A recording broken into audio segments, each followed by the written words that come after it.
El 17 de septiembre se llevó a cabo la presentación del libro La mujer molesta, de Rosa María Magda, quien explicaba en su presentación: las mujeres siempre hemos sido molestas para las sociedades tradicionales, en la vida pública, en la cultura, incluso en la familia. Una misoginia ancestral nos acompaña de forma más civilina en la actualidad, debido a nuestra actitud persistente de seguir reclamando nuestros derechos y de hacernos visibles. El sujeto mujer ha pasado a convertirse también en algo molesto para ciertas corrientes del feminismo. Se declara caduco, eurocéntrico, heteronormativo, un arcaico reducto, esencialista en la diversidad sexual. Muchísimas gracias por permitirme estar aquí otra vez con ustedes, con los profesores, con los alumnos, querida decana. También mis saludos al rector. Y si les parece, pues vamos a comenzar. Supongo que se me está escuchando. Sí, señora, está perfectamente el audio. Perfecto. Pues si les parece, voy a compartir la pantalla para comenzar mi exposición. Bueno, en primer lugar quería comentar el propio título, ¿por qué la mujer molesta? Y es que yo llevaba bastantes ya años sintiendo una especie de resquemor, ¿no? Porque de alguna manera, por algunas corrientes, se pensaba que la noción de mujer, nosotras las mujeres, había dejado de ser el sujeto de vanguardia del feminismo y que era como algo caduco, antiguo, esencialista, eurocéntrico incluso. Entonces, eso me causaba un cierto desazón, porque las mujeres siempre hemos sido molestas para una determinada tradición, digamos, muy patriarcal o muy ultraconservadora, pero habíamos caminado conjuntamente con una serie de colectivos frente a los cuales ahora parecía que existía como unas disensiones. Por otro lado, observaba que ciertos conceptos que hasta ahora hemos utilizado como género empezaban a cambiar de sentido, empezaban a convertirse en significados más bien equívocos y que aparecían también otros conceptos nuevos y que frente al modelo de la diferencia sexual comenzaba a proliferar mucho más el modelo de la diversidad sexual. Todo esto me hizo ponerme a reflexionar sobre, bueno, cuál era el debate actual del feminismo, en qué sentido el feminismo, que siempre había luchado por superar, por superar los géneros, podía convertirse en un feminismo postgénero, o por contra nos encontrábamos con una reivindicación identitaria de nuevos géneros. Cómo la transidentidad, que hasta este momento era un concepto meramente, digamos, social o psicológico, se convertía en algo posible médica, quirúrgicamente, pero sobre todo lo que me preocupaba es cómo transformaba eso la episteme actual del conocimiento del sujeto, de la identidad, del género. Si pasamos... Vale.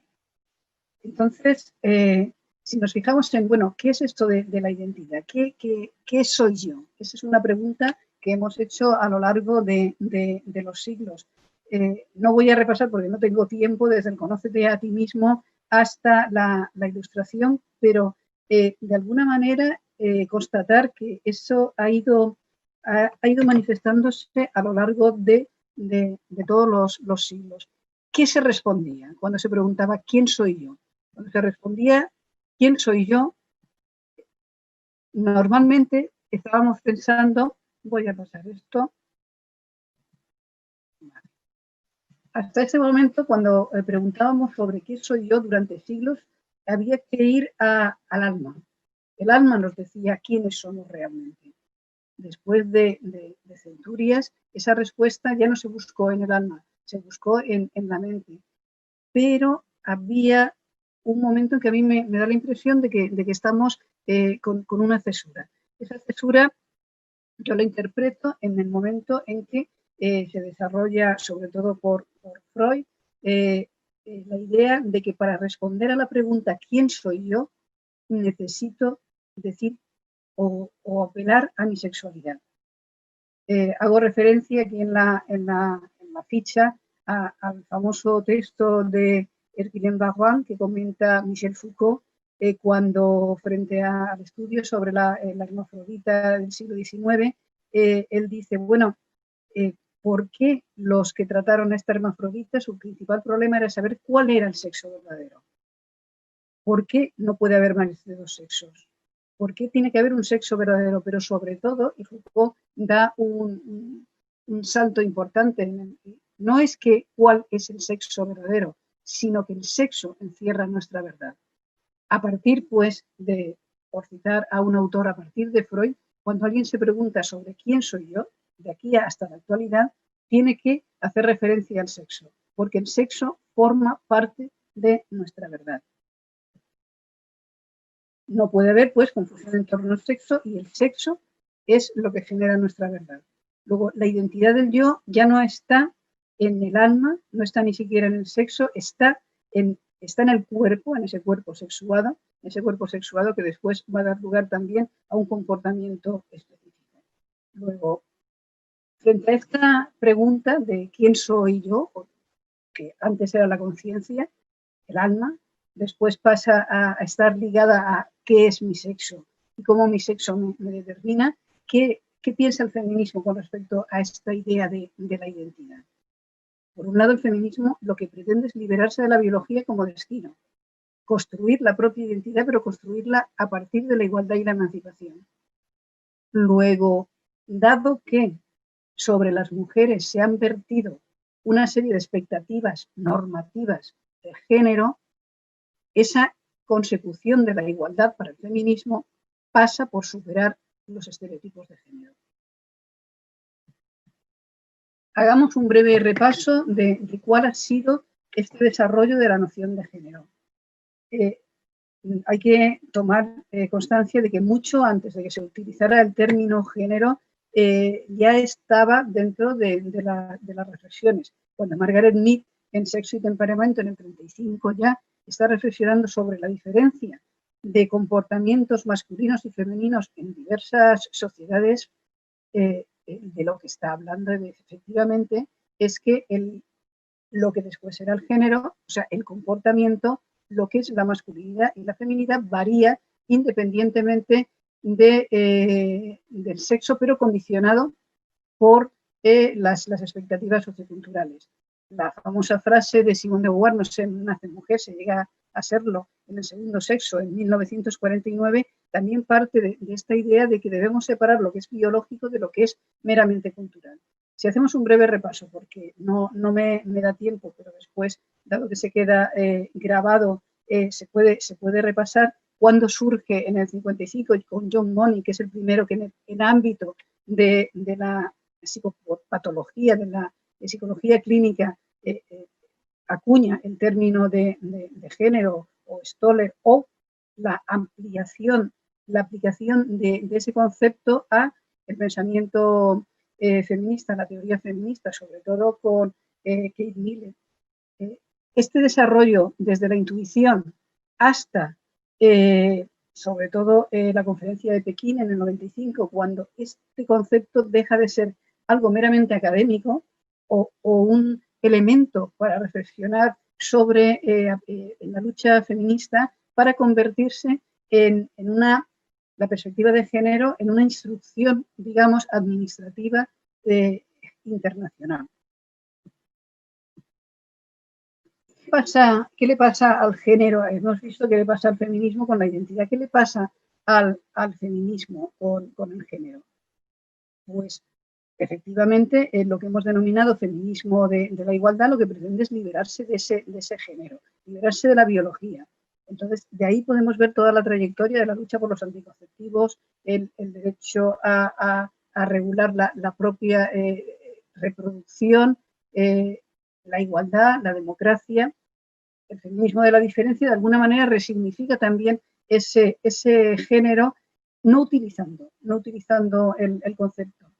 Pero me interesa ver cómo en la actualidad la teoría queer lo que pretende es jugar con el género. No ya, y ahí hay una diferencia entre el feminismo y la igualdad, no ya liberarse del género, sino jugar con el género, encontrarse a través de los diversos juegos del género. Si el sexo es performativo, juguemos, proliferemos esos géneros. No es exactamente lo mismo que la trayectoria del feminismo clásico.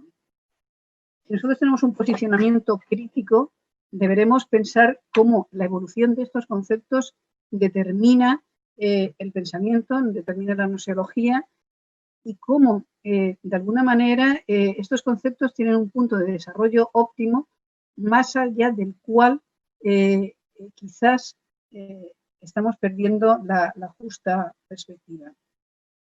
En mi libro lo que he tratado es de analizar cómo esa evolución de los conceptos como género, modelo trans, identidad, tecnología, diversidad, deseo, patriarcado, han ido modificándose y ahora significan a veces no cosas contradictorias con lo que significaban, pero sí equívocas.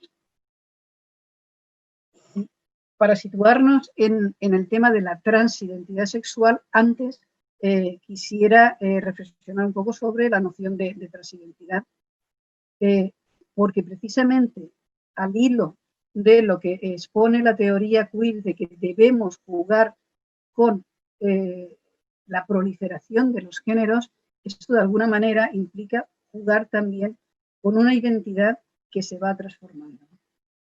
Esa transidentidad ha tenido teorizaciones previas. Cuando Roland Barthes dijo el sexo está en todas partes, menos el sexo mismo. Cuando dijo Baudrillard hace ya casi 30 años que todos somos transexuales, ¿qué queríamos o qué querían significar en ese momento? Que el sexo como significante estaba impregnando toda la sociedad y de alguna manera se había convertido en un significado flotante. Quiero hacer una salvedad cuando hablo de trans. Evidentemente, la transmodernidad tiene una parte que es meramente descriptiva, que no es ni buena ni mala. Cuando describimos los fenómenos transétnicos, transculturales, transnacionales, puede, al describirlos, simplemente constatamos una serie de hechos. Esos hechos no tienen por qué ser ni positivos ni negativos. Ahora bien, dado que describimos lo transmoderno como un paradigma nuevo, necesitábamos armas queda un poco fuerte, instrumentos transmodernos para trascender y transformar esa realidad transmoderna, incluso los elementos negativos que esa realidad trans o ese paradigma trans nos ha traído. Así pues, dentro del paradigma trans está el hecho de la transidentidad del gusto, por ese cambio, por esa transformación, por no pensar que los individuos estamos prefijados ni por la naturaleza ni por un espacio en la sociedad. Quisiera detenerme solo en dos conceptos de esta transidentidad referida a la sexualidad. Judith Butler aporta el desarrollo, como todos ustedes saben, de el sexo como performance, la idea de que el sexo y la sexualidad, eso ya lo sabíamos, pero no solamente el género, sino que el sexo también es una creación cultural.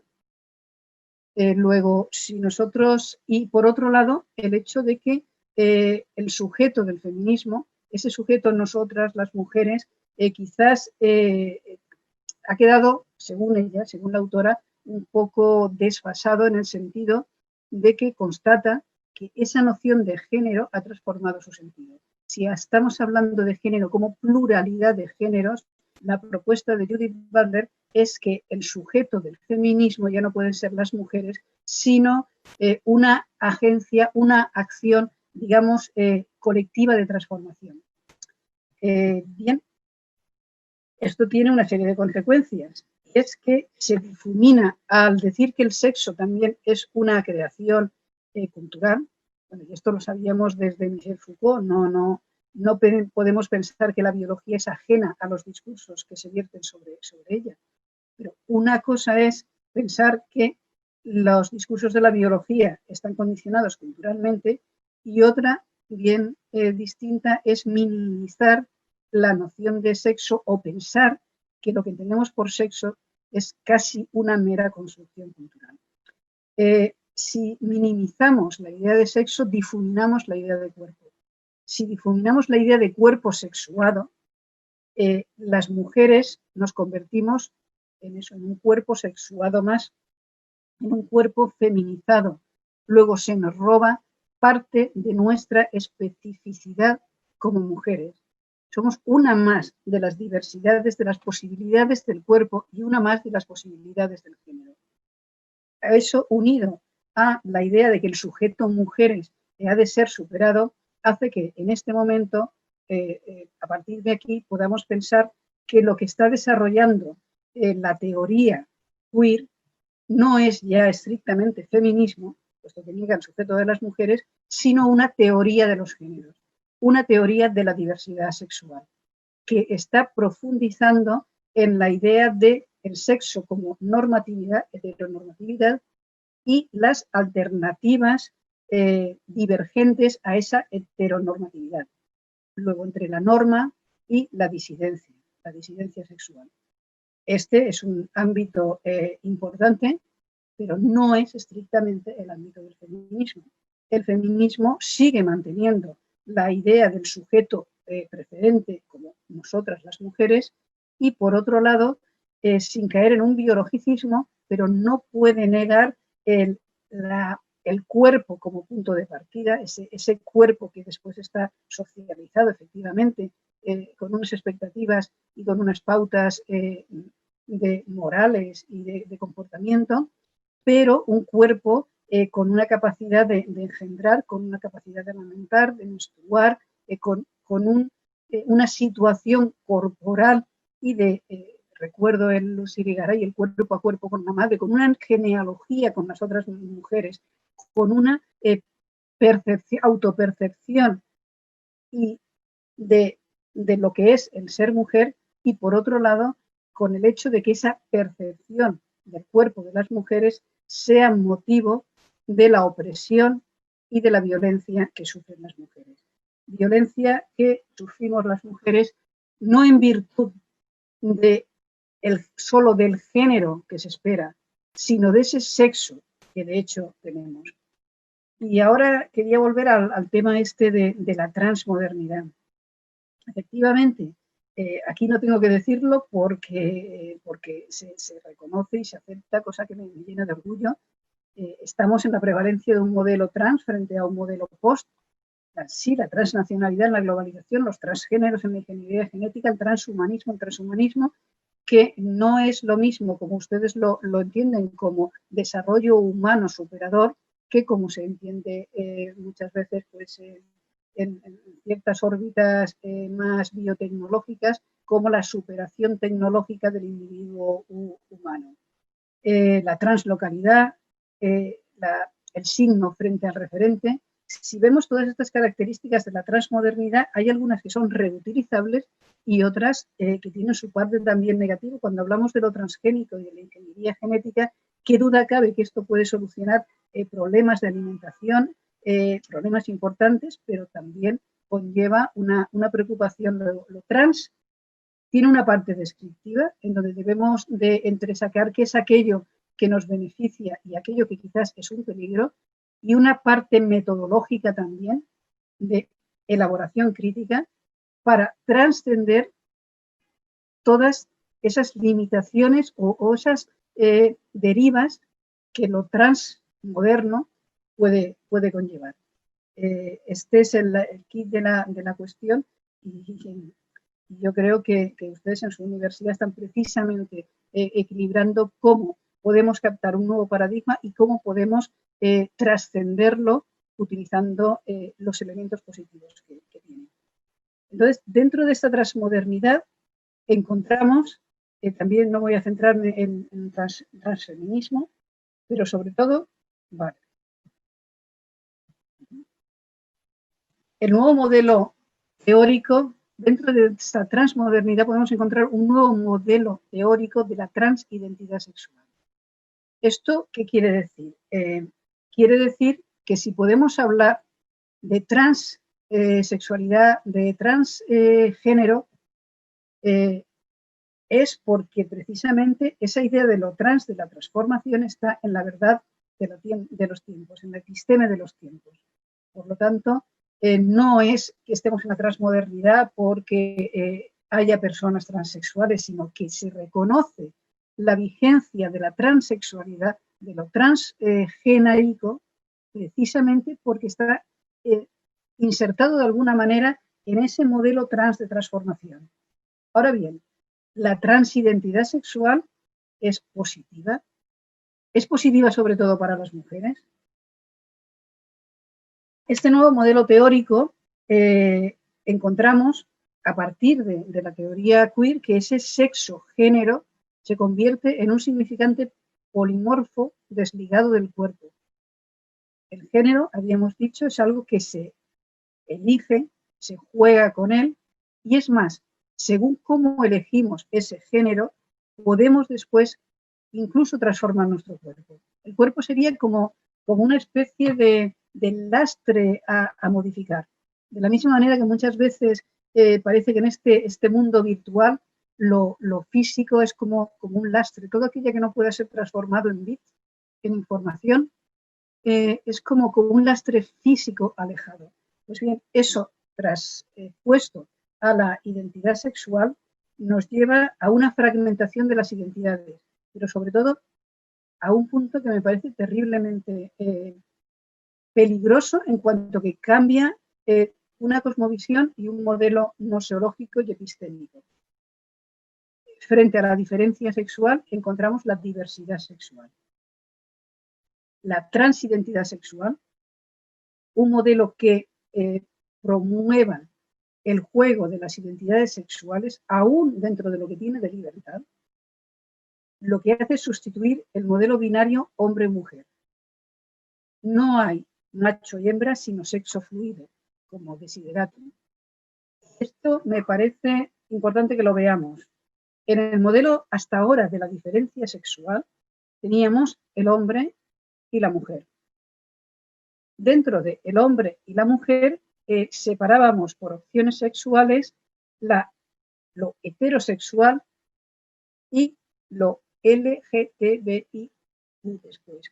Aunque realmente en esa separación se están mezclando ya dos elementos, porque por un lado lo hetero y lo lesbiano, gay y bisexual se está refiriendo a una orientación sexual que no pone en tela de juicio la separación hombre y mujer.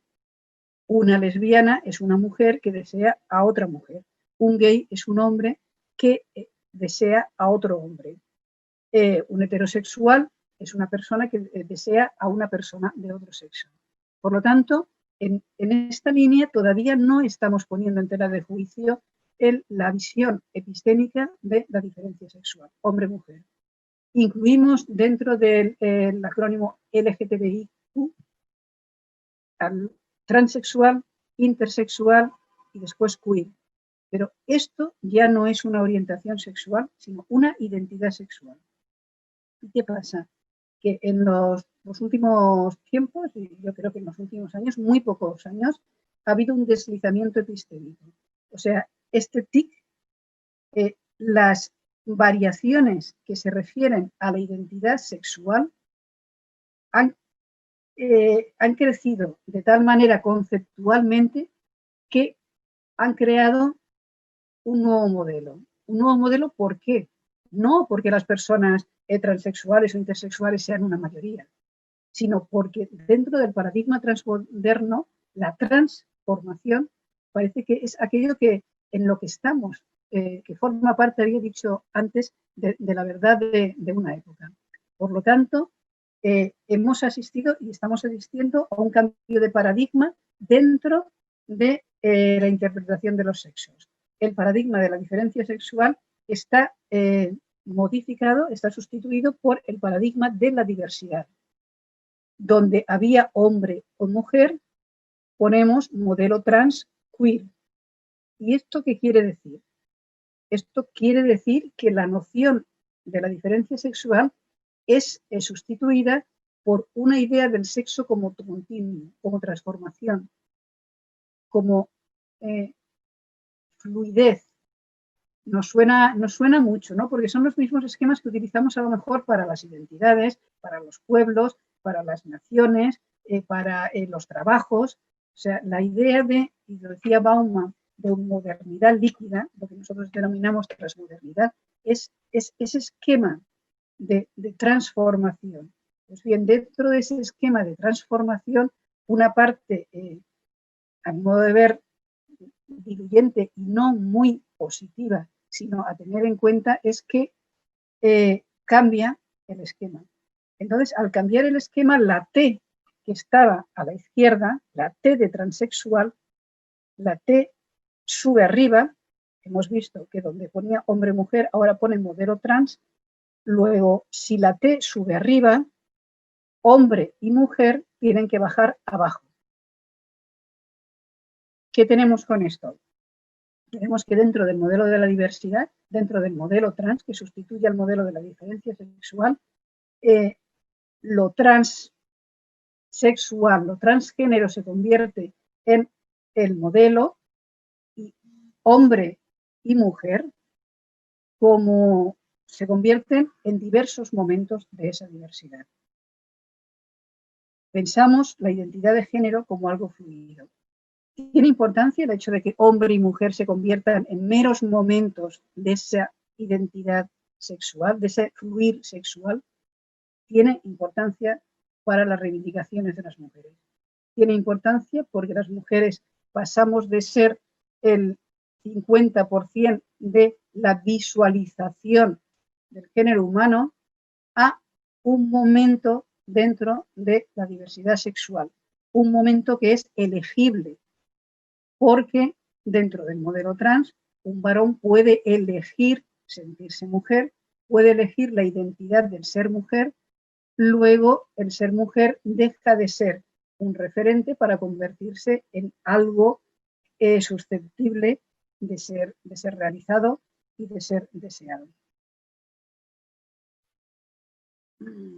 Bien, entonces, ¿cuál ha sido la evolución de la noción del sexo-género? Es muy, muy curiosa, porque partíamos de que la naturaleza marcaba los sexos, entonces marcaba la biología como destino. Después se ha pasado a la diferenciación sexo-género.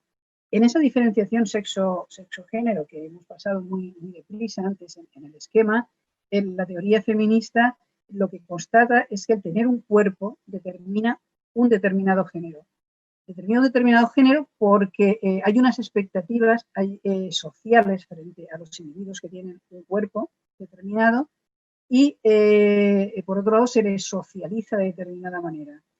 ¿Qué pretendía el feminismo? Vuelvo a repetir, pues liberarnos de ese género, que es el feminismo de la igualdad, o la tecnología, que nos liberara de alguna manera de la biología, y este es el primer feminismo posgénero del que podemos hablar. El primer feminismo radical se confiaba mucho en los años 60, 70 en las posibilidades de la tecnología, por ejemplo, Shulamit Firestone o Lidia Falcón en España, que la tecnología iba a liberarnos de esa esclavitud de la maternidad. Pues bien, frente a esa esperanza, vemos que de la naturaleza del cuerpo que determina el género, ahora hemos sufrido una inversión.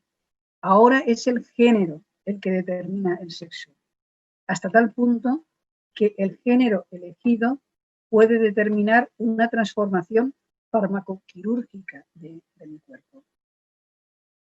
No sé cómo llevamos el tiempo, sí. Bueno, entonces volvamos a estos dos puntos que me parecen importantes. Cuando estamos hablando de sexo, género, identidad y tal, no estamos hablando exactamente en este caso no estoy hablando de problemas concretos de colectivos. Estoy hablando de que ha habido una transformación noseológica, epistemológica, con respecto a las nociones de sexo y género. De la misma manera que en una sociedad virtual, en una sociedad de las tecnologías, en una sociedad de Internet, lo corporal, lo físico, se diluye casi, y lo importante es lo virtual, aplicado al sexo, el cuerpo deja de tener esa relevancia en cuanto al sexo, el sexo biológico deja de tener esa relevancia para lo cultural, lo construido por medio del lenguaje, poder ser más importante incluso para, como digo en el último punto, el género determina el sexo hasta tal punto de que si yo decido que mi género es X, puedo transformar mi cuerpo para adecuarse a ese género. Luego, tenemos que ver esta transformación de modelos. El modelo de la identidad de la diferencia sexual ha sido sustituido por el modelo trans de la diversidad sexual. Eso implica que el sujeto del feminismo se ha perdido en medio, porque el sujeto mujeres se ha convertido en una más de las diversidades, y al convertirse en una más de las diversidades, lo que se pierde de vista es toda esa historia de opresión, todas esas opresiones que sufrimos las mujeres por el hecho de tener determinado sexo. Frente a las políticas reivindicativas de la igualdad, encontramos el reconocimiento de la diversidad. El reconocimiento de la diversidad es importante, pero no soluciona los desequilibrios y las injusticias por una desigualdad estructural. Una desigualdad estructural que es la que sufrimos las mujeres con respecto a los hombres. Por lo tanto, en el feminismo, las mujeres no queremos ser reconocidas como mujeres. Ese no es nuestro problema. Queremos quitarnos de encima esa identificación, esa identidad de género que nos han puesto encima para liberarnos, para lograr la igualdad y para lograr esa emancipación. Sin embargo, y por eso quería volver un poco atrás, cuando el desarrollo del feminismo tiene un hijo no querido, que es la teoría de los géneros que intenta reflexionar sobre lo que es normativo y lo que es alternativo. Bien, en la disidencia sexual lo importante es el reconocimiento de mi disidencia sexual, el reconocimiento de esa diversidad, y que no se me margine si yo soy diferente en mis opciones de género, en mis identificaciones con lo femenino, con lo masculino o en mis deseos con respecto a cualquiera de los sexos. O sea, lo importante en la diversidad sexual es que se me reconozca esa diversidad. Sin embargo, lo importante en el movimiento feminista es la emancipación y la igualdad de las mujeres. Luego estamos hablando de un problema no de reconocimiento, sino un problema de igualdad, de justicia y de superación, manifestación del poder subyacente y de superación de todos esos condicionantes. Y aquí yo quería hacer una distinción también entre, de alguna manera, estamos asistiendo actualmente a una especie de paradoja. Desde el punto de vista de la teoría de los géneros y de la teoría queer, se estaría hablando también de una especie de posgénero. O sea, vamos a superar los géneros porque aunque hagamos una proliferación de ellos, vamos a superarlos porque de alguna manera no nos creemos ninguno. Pero ¿qué pasa? Que si la referencia a cuál es mi identidad no está en mi sexo, está en mi deseo, llegamos ahí a una especie de solipsismo sexual. O sea, yo, ¿cómo sé quién soy yo? Pues por el yo que deseo ser, por el yo que en última instancia me consumo. Entonces, esto es tan vago, por así decir, que necesitamos, quien reivindica esta nueva visión del género, que no depende del sexo, necesita volver a algo radicalmente cierto. Y entonces estamos viendo cómo desde cierta reivindicación del transactivismo se vuelve precisamente a un retorno de los estereotipos del género. Cuando alguien dice, yo es que soy un verdadero hombre, es que soy una verdadera mujer y por eso exijo que se me reconozca como mujer, cuando se dice una mujer trans es una mujer, ¿qué se está diciendo?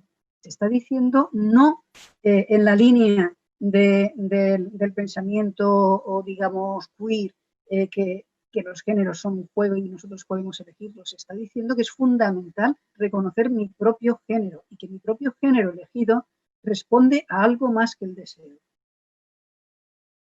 Y si responde a algo más que el deseo, es que responde a que yo soy un verdadero hombre o una verdadera mujer, independientemente del sexo que tenga.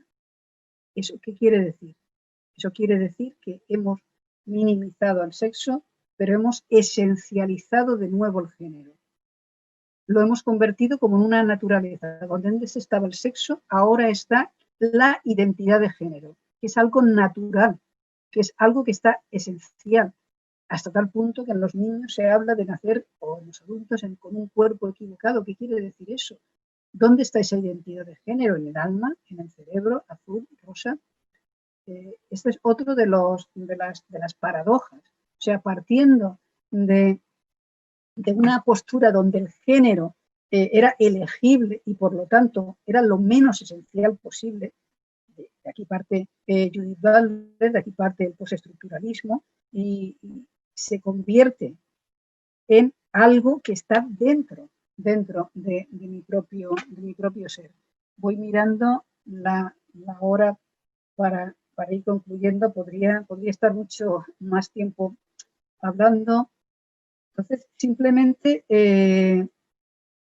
hay que ver que estas transformaciones ahora se están plasmando en una serie de leyes de igualdad y identidad de género perfectamente necesarias, pero que de alguna manera están utilizando a partir de los principios de Yogyakarta, expresados en 2006 por un grupo de expertos, se está utilizando una serie de conceptos en las terminologías de legislativas que yo considero que deberíamos analizar también filosóficamente por la contrapartida que tienen. Y es que, como acabo de decir, si nosotros, por un lado, si nosotros abogamos por la diversidad sexual, estamos cargándonos en otros momentos el sujeto del feminismo. Pero si pensamos que esa diversidad no es asumible, de alguna manera los sujetos lo que quieren es que sea reconocida la propia identidad. Como el deseo no es una razón suficiente como para justificar esa identidad que ya no está basada en el sexo biológico, tienen que reconocerse en algo íntimo, en una certeza. Cuando las leyes están hablando de identidad de género, están haciendo una contradicción conceptual importante que debemos valorar.